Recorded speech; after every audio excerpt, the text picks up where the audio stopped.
dinas para menteri. Komitmen Joko Widodo atas penghematan dan pemberdayaan sumber daya lokal mengingatkan banyak pihak kepada mobil SMK yang sempat diangkat oleh Joko Widodo saat menjabat sebagai wali kota Solo.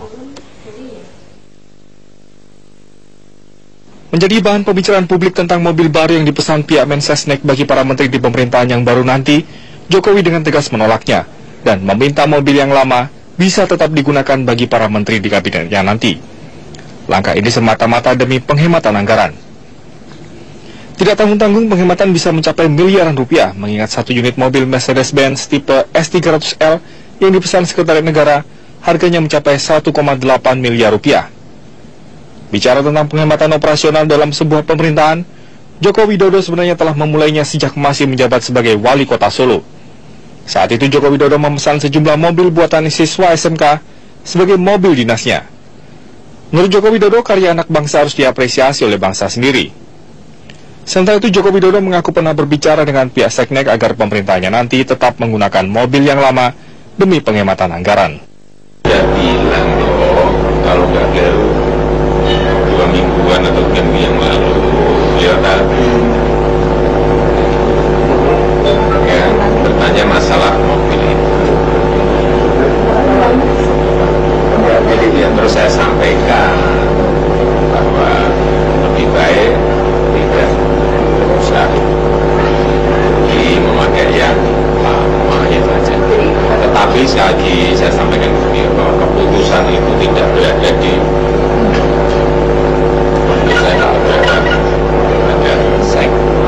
pemerintahan yang sekarang. Pihak Sekretariat Negara sendiri sudah menegaskan membatalkan pembelian mobil baru dan akan menyerahkan mobil yang dipakai oleh jajaran kabinet pemerintahan sekarang kepada pemerintahan berikutnya. Langkah penghematan anggaran dengan memakai mobil kabinet yang lama dinilai cukup tepat, karena spesifikasi mobil dan standar keamanan mobil juga masih relevan dan tetap harus menjadi perhatian, apalagi Joko Widodo nantinya adalah presiden yang terikat oleh protap pengamanan presiden. Tim Liputan, Metro TV. Pengamat otomotif Didi Hardianto menilai mobil dinas yang saat ini digunakan oleh para menteri di pemerintahan SBY kondisinya masih layak sehingga wacana pembelian kendaraan dinas baru untuk menteri tidak perlu untuk dilakukan. Didi yakin mobil-mobil menteri tersebut dirawat dengan baik dan masih dapat digunakan hingga beberapa tahun mendatang. Mobil seperti ini mau 10 tahun, mau 12 tahun ya kan pasti akan layak, apalagi punya negara kan pasti dirawat. Karena sekarang setiap ATPM mempunyai perawatan yang rutin ya. Tapi dengan undang-undang yang ada, dengan peraturan ada bahwa setiap 5 tahun diganti, biasanya bisa 2 kali ya kan? Untuk 2 tahun. Yang gampang aja kita lihat sendiri. Mobil Mercedes Jeep yang sedang mengawal mereka, menteri dan presiden, itu presiden mungkin udah 15 tahun tuh mobil Jeep tipe G ya, itu masih layak digunakan. Nah, jadi sekarang tergantung dari kondisi mungkin di Seknek ya, bahwa persiapan kendaraan itu perlu diganti atau tidak. Saya rasa kalau mau zaman seperti ini ya kan, saya rasa cukup pakai yang lama nih. Warga Kota Jakarta menyayangkan jika Wakil Gubernur DKI Jakarta Basuki Cahayapurnama atau Ahok mundur dari jabatannya sebagai kepala daerah terkait dengan kisruh rancangan undang-undang pilkada dan berseberangan dengan Partai Gerindra yang mengusungnya. Mereka tetap mempertahankan Ahok sebagai pengelola pemerintahan di ibu kota negara karena kinerjanya yang dinilai mumpuni. Saya jangan mundur karena perjalanan dia ke depan masih panjang, terus dia kinerja bagus untuk memimpin DKI Jakarta ini. Ada perubahan dari Pak Ahok karena visi dan misinya sama dengan Jokowi.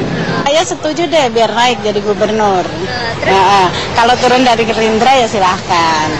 Ya. Tapi kalau mundur dari DKI? Janganlah, biar tetap maju aja. Kenapa Bu? Ya, perubahan yang dirasain dari ini? Ya banyak sih kayaknya Mbak, banyak perubahannya. Saya tidak setuju ya, karena yang saya lihat dalam kepemimpinannya beliau ini sudah terlihat kemajuan-kemajuan yang ada di Kota Jakarta, khususnya yang ada di Otista ini, tempat saya tinggal ini, sudah ada pembangunan kanal timur untuk menanggulangi banjir. Bupati dan Wali Kota yang tergabung dalam Asosiasi Pemerintah Kabupaten Seluruh Indonesia atau APKASI dan Asosiasi Pemerintah Kota Seluruh Indonesia APEKSI secara tegas menolak pemilihan kepala daerah oleh DPRD. APEKSI dalam Rapat Koordinasi Nasional Luar Biasa Asosiasi Pemerintahan Kabupaten Seluruh Indonesia APKASI digelar di Jakarta Kamis siang. APKASI menolak wacana pemilihan kepala daerah melalui DPRD karena akan berakibat buruk terhadap kinerja kepala daerah. Ketua Umum APKASI Gubernur Kepulauan Riau yang juga politisi Demokrat, Isra Nur menyatakan, jika kepala daerah dipilih DPRD, maka kepala daerah akan dituntut bekerja berdasarkan permintaan DPRD. Gimana cara menghalau atau mengurangi, mereduksi daripada anggaran yang dikatakan besar. Nilai demokrasi tidak bisa diukur dengan sebuah anggaran, katakan oleh Bu Titi. Karena nilai demokrasi itu adalah hak kepuasan, hak asasi, dan hak kedaulatan. Sementara itu, mantan Bupati Bontang, Kalimantan Timur, Sofyan Hasdem menilai pemilu kada oleh DPRD akan menghasilkan proyek-proyek baru tanpa sepengetahuan masyarakat yang dapat merugikan rakyat. Ya, mungkin di daerah itu kan begitu akan ada proyek dilaksanakan, wah itu jatahnya partai saya, jatahnya partai saja. Itu terjadi di masa lalu. Ya bukan hanya di apa, tetapi itu terjadi di pengalaman seluruh kepala daerah yang dipilih DPRD. Para bupati dan wali kota seluruh Indonesia ini pun tidak takut apabila ada konsekuensi dari partai pengusung apabila bertolak belakang mengenai RUU Pemilu Kada. APKASI akan menyerahkan petisi penolakan pemilu kada oleh DPRD kepada Presiden SBY sebagai upaya agar kepala negara bisa menimbang kembali usulan tersebut. Dari Jakarta, Muhammad Rifki, Metro TV. Kita beralih ke Jawa Timur. Badan Penanggulangan Lumpur Sidoarjo (BPLS) berhasil mengurangi aliran air bercampur lumpur yang menuju permukiman warga Desa Gempol Sari. BPLS mengalihkan aliran lumpur ke kolam penampungan di sekitarnya. Kita bergabung bersama rekan kami Firda Siswoyo dari Surabaya, Jawa Timur. Firda, apa upaya dari BPLS dalam mengurangi aliran lumpur ke permukiman warga? Ya Robert, siang ini memang BPLS tengah berupaya kembali untuk menghambat atau menutup aliran air bercampur lumpur di titik 68 menggunakan anyaman bambu dan juga sandbag yang berisi pasir dan juga batu. Anyaman bambu dan sandbag berisi pasir dan batu ini sifatnya hanya sementara atau darurat, hanya sekedar untuk mengurangi volume aliran lumpur yang bercampur air yang menuju permukiman warga di Desa Gempol Sari, Kecamatan Tanggulangin, Sidoarjo. Selain itu, langkah ini juga bertujuan untuk mengalihkan aliran luberan lumpur menuju ke titik lain penampungan lumpur di sekitar Desa Gempol Sari. Anyaman bambu serta sandbag yang dipasang ini bisa saja ambrol lagi, Robert, apabila aliran lumpur ini terus menguat. Namun setelah ditutup dengan anyaman bambu dan sandbag, aliran air campur lumpur ini menuju ke permukiman warga Desa Gempol Sari sedikit berkurang.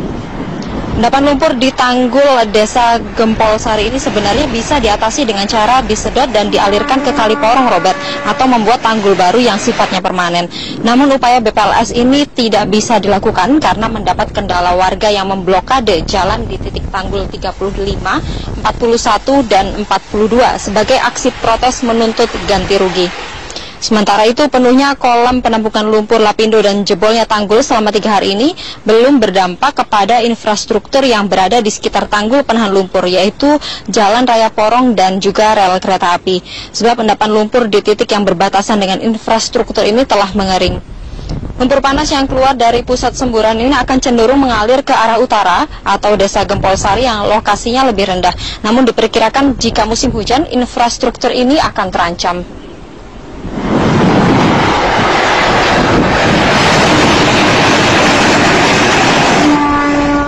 Demikian Robert, kembali ke Anda. Baik, terima kasih Firda Siswoyo atas informasi Anda dari Sidoarjo, Jawa Timur. Diatasi dengan cara disedot dan dialirkan ke Kali Porong, Robert, atau membuat tanggul baru yang sifatnya permanen. Namun upaya BPLS ini tidak bisa dilakukan karena mendapat kendala warga yang memblokade jalan di titik tanggul 35, 41, dan 42 sebagai aksi protes menuntut ganti rugi. Sementara itu, penuhnya kolam penampungan lumpur Lapindo dan jebolnya tanggul selama 3 hari ini belum berdampak kepada infrastruktur yang berada di sekitar tanggul penahan lumpur, yaitu Jalan Raya Porong dan juga rel kereta api. Sebab endapan lumpur di titik yang berbatasan dengan infrastruktur ini telah mengering. Lumpur panas yang keluar dari pusat semburan ini akan cenderung mengalir ke arah utara atau Desa Gempol Sari yang lokasinya lebih rendah. Namun diperkirakan jika musim hujan, infrastruktur ini akan terancam.